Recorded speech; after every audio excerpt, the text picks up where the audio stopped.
Hello and welcome to the CDO Magazine interview series. I'm Adita Karkera, Chief Data Officer of the Government and Public Services practice with Deloitte. Today, I have the pleasure of talking with Eileen Vidrine, Chief Data and Artificial Intelligence Officer for the Department of the Air Force and a long-term friend and industry colleague. Eileen, welcome to the show. Thank you for including me today. I'm super excited to be here. I'm so excited to proceed on with our conversation today, Eileen. You have so many different interesting projects and happenings around you. I'm just ready to go into the conversation. But first, maybe if we could start off with you just telling us a little bit more about how your role is situated in the Department of the Air Force, a little bit about your roles and responsibilities. That would be a great start for the audience. Well, I like to tell people that I'm honored to serve as the Chief Data and AI Officer for the Department of the Air Force, which is today two military services in a single department. So we have United States Air Force and United States Space Force. But we didn't start there. We were actually a true startup in a very mature organization. And the senior leadership invested in the establishment of a chief data office. And that was before the foundations of evidence-based policymaking act was signed into law. And so year one, we were a startup. And then year two, we had this new law that really had new responsibilities that we were accountable for. And then my team and I, we matured because then year three, we were a new military department with two services. So we had Air Force and Space Force. And then last year, we added AI to our portfolio. And I was out on detail as a senior advisor to the federal CIO, and an amazing citizen airman, Major General John Olson, actually sat in the seat and actually started really integrating AI into our portfolio.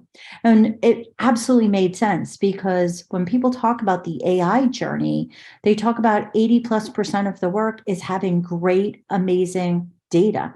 And so it made sense to bring these two capabilities onto one leadership model to really accelerate change moving forward. Eileen, thank you for that background. I'm curious, now with your expanded portfolio of not just data, but also AI, what are some of your strategic priorities or strategic focus areas that your office is focused on? Well, when you talk to members of my team, we talk about being AI ready by 2025 and AI competitive no later than 2027. But in order to really get there, the team is laser focused on writing that roadmap with measurable outcomes. And they're really aligned under some critical strategic priorities.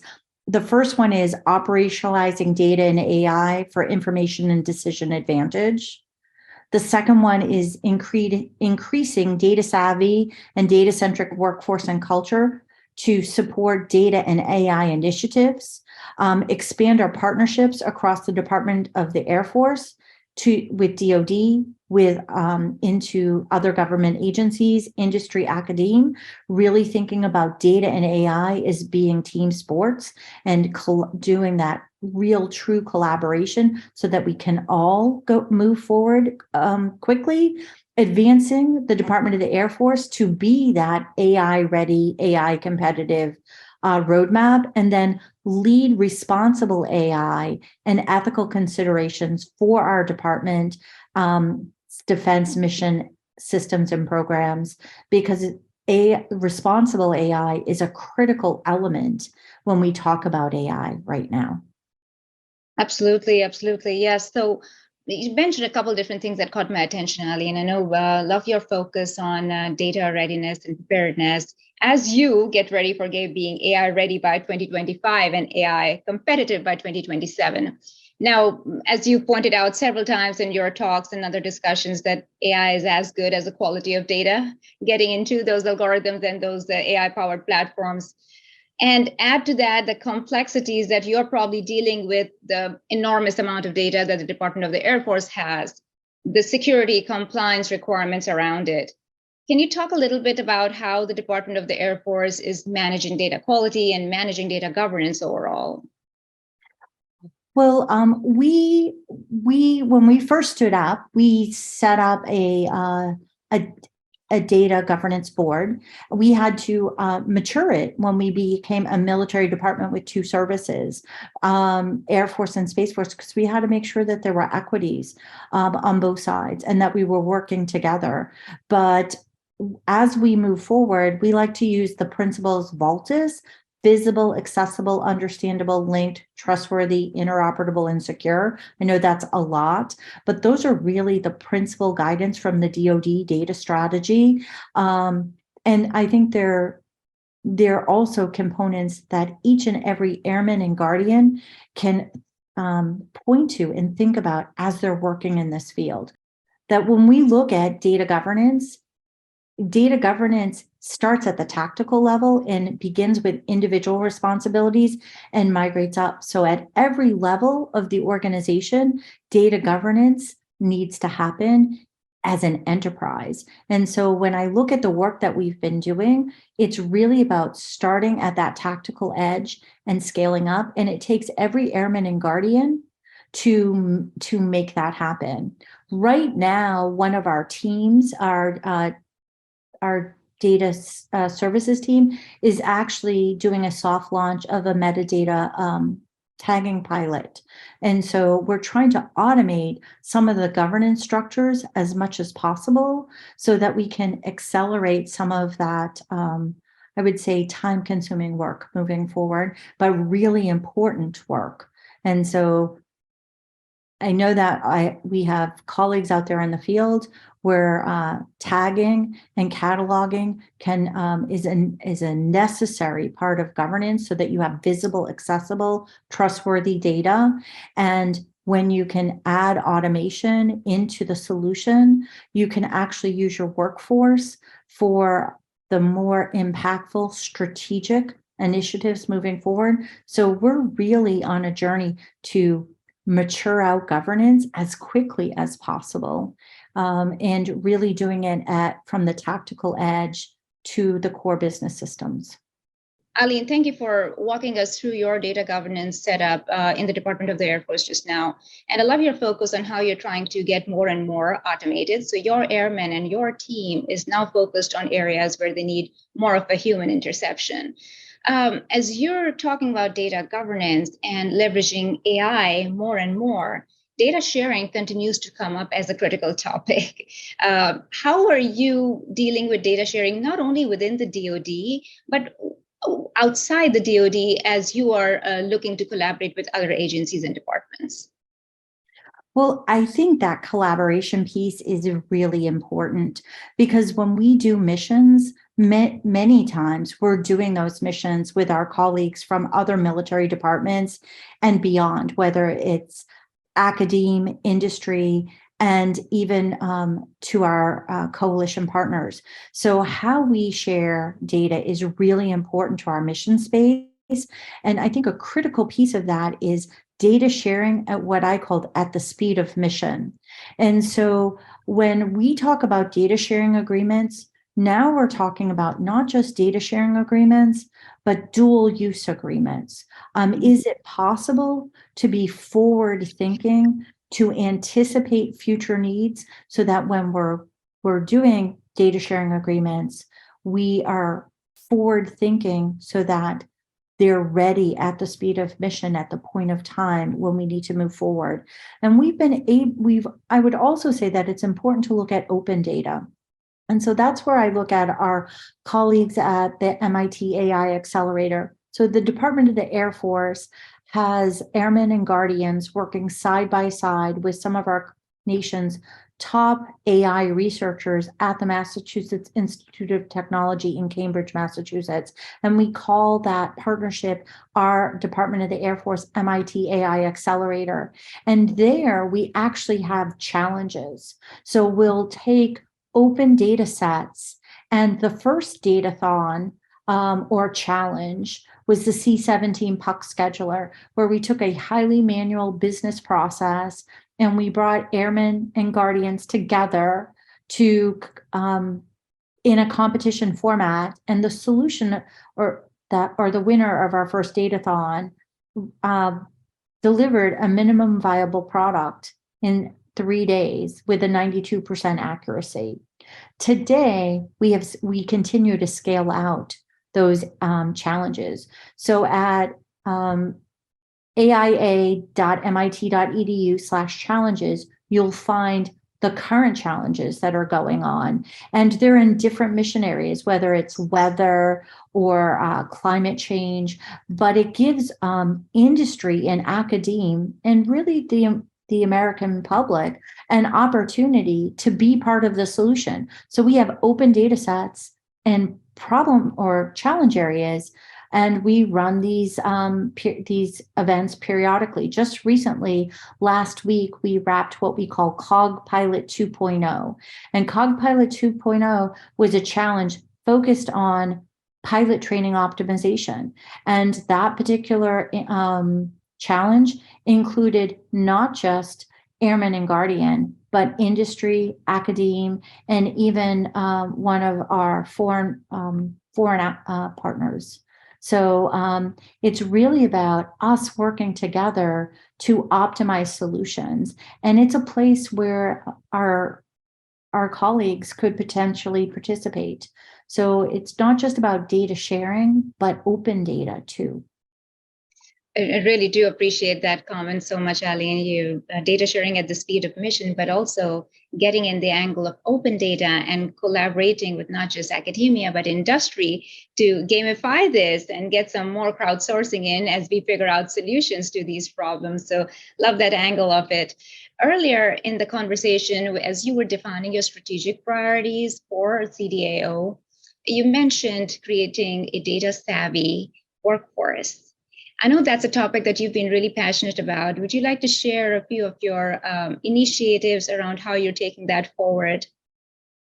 Well, you can have great data and you can have great technology, but I truly believe that our most valuable resource is our people, our team. And we're all industry, academia, nonprofits, and our organization at the Department of the Air Force. We're all in fierce competition for the best talent. And so it's really about taking what I call a multi-pronged approach for a multi-generational workforce. So for our military, because we think total force, military, civilian, active guard, reserve. On the military side, today we have cadets at the United States Air Force Academy studying, majoring in data science, and they'll go into all mission areas. Personnel, logistics, space, cyberspace, intel, etc. And when they finish school, that will help accelerate change, building that baseline from a military perspective. But we also have internship programs and Pathfinder programs to actually bring in workforce right out of college. And those recent graduates, we rotate them across various mission areas so that they don't just work on one team for their first 3 years in the federal space or in the Department of the Air Force's space. They work across various mission areas because we want them to see the whole ecosystem. But it's not just about bringing great talent in, it's also about upskilling our current talent. So we partnered with the Air Force Institute of Technology. Today, military and civilians can upskill themselves by taking either online graduate certificate programs in data analysis or actually get a master's of science through AFIT to continue that journey. That's on the military side, that's enlisted and officer. So we're at all levels of people really building that data acumen. So you're taking it from tactical to strategic. And so it's not one thing, it's multiple things. You add a challenge, an MIT AI accelerator challenge or two, it just gives you that hands-on experience to the academic experience. And so I love that conversation. And then we also do short items, such as our Innovation Connect series, where once a month we bring industry, academic, and Department of the Air Force leaders to share their lessons learned with all of our airmen and guardians across.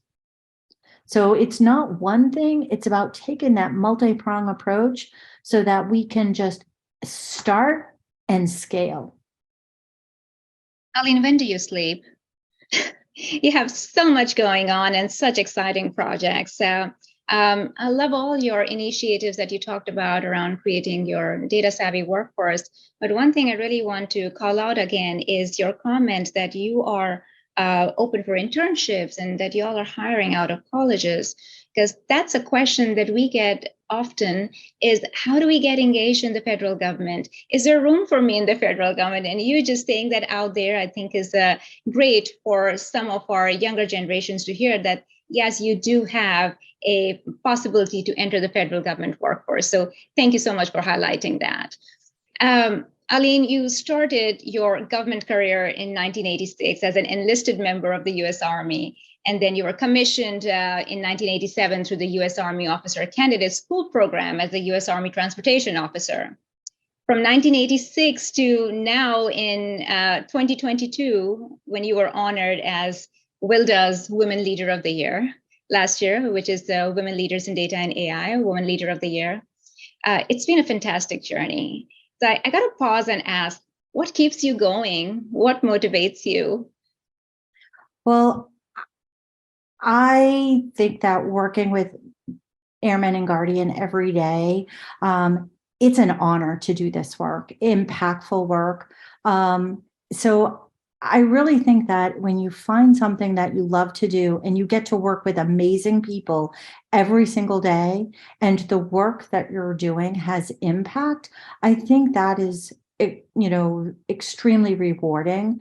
And this is emerging tech. It is changing every single day. So, and because it's changing, you always have this opportunity to learn new things. And I think that part of my core DNA is that I'm curious. I love to learn new things.